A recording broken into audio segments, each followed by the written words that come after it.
Chat, look at this. Dexter. Oh yeah, you can't. I have a thing on, so dark reader, but Dextero article. Best live service games of 2023. That just came out today.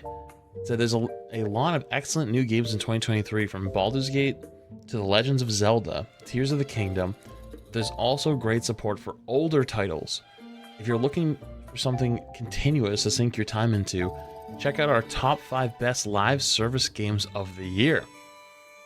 Yeah, you're saying Overwatch made it? I see Overwatch on here, so it must have made it. Live service games are an increasingly important sector of the gaming landscape. It only takes a quick trip to Twitch's most viewed categories to see how strong and established these games have become. Oh god, if they're going by Twitch viewership? Uh-oh. So much so it can be easily taken for granted. They are ever present in the minds of the gaming community, but they're evolving and growing. How a game was 2 years ago might be wildly different than its current state. That's true.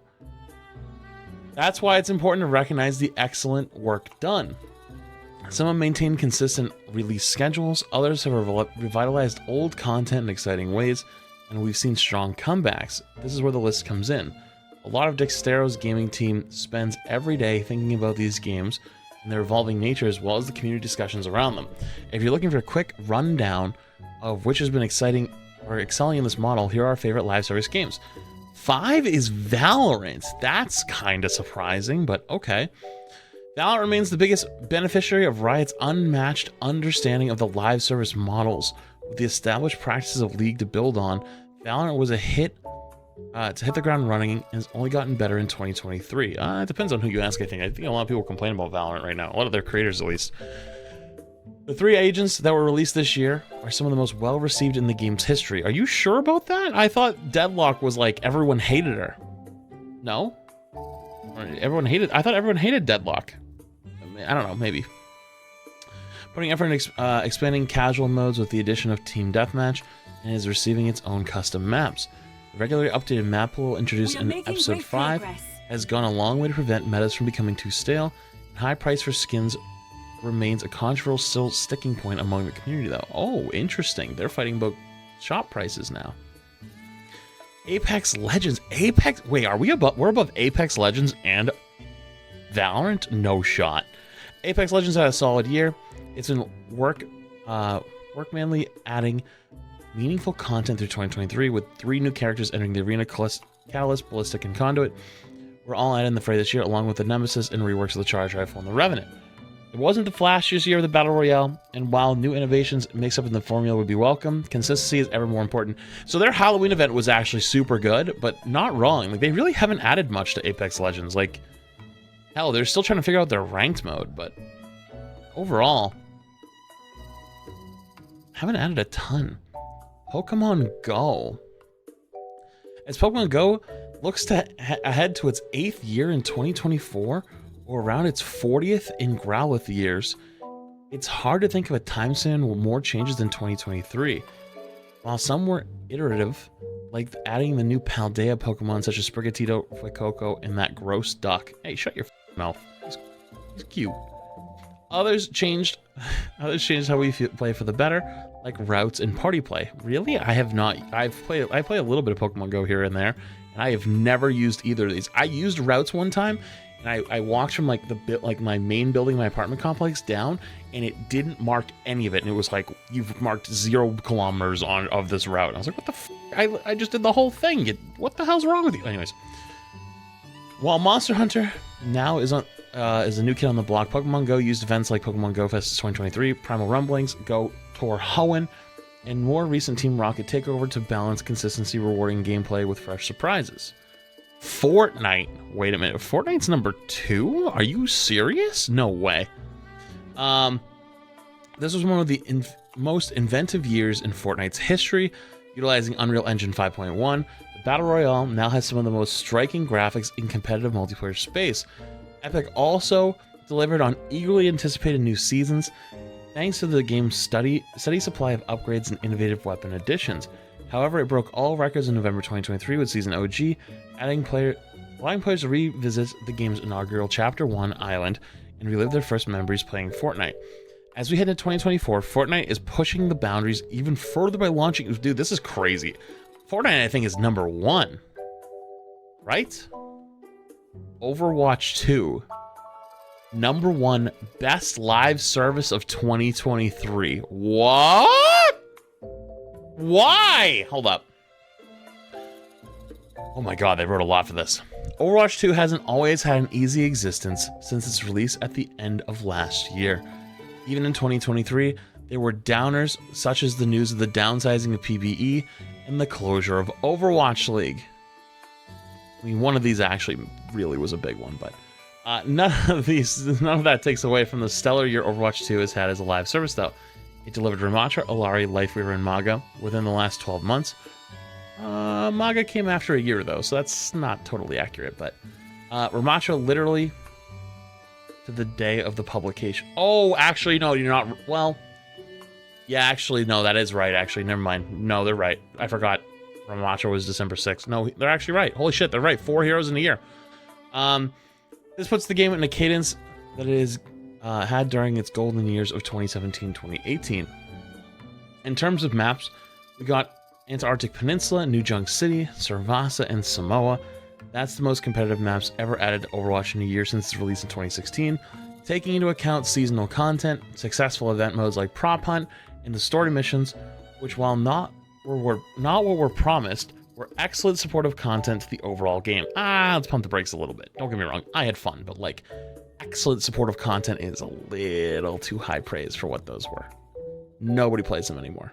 Just saying. So like, it's easy to see how rich this year of Overwatch 2 has been. No, they make a good point though, actually. They make a really good point. There's been a lot to Overwatch 2 this year. People will talk about the glory days of Overwatch as if they are resigned to the past, but the game is getting more content than ever. There's also been balanced patch notes twice a season, and director blog posts every couple of weeks discussing the state of the game, pushing this year past even what players had during the best of Overwatch 1.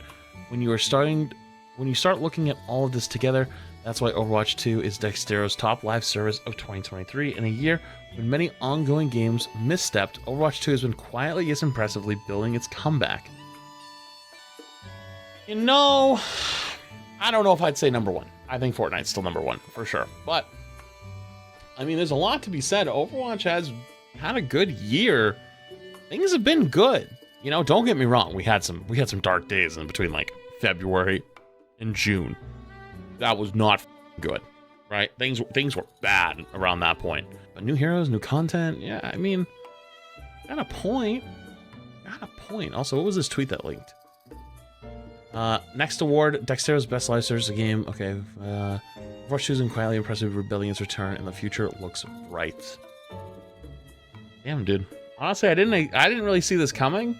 You know, we're kind of in our own little section of the internet, and when they said by Twitch viewership, I wasn't expecting us to be on this list, or at least not very high, because like, out of 1, 2, does this really count? 3, 4 games, out of the 4 games that are actually like online multiplayer video games, PvP games, Twitch has got the worst viewership.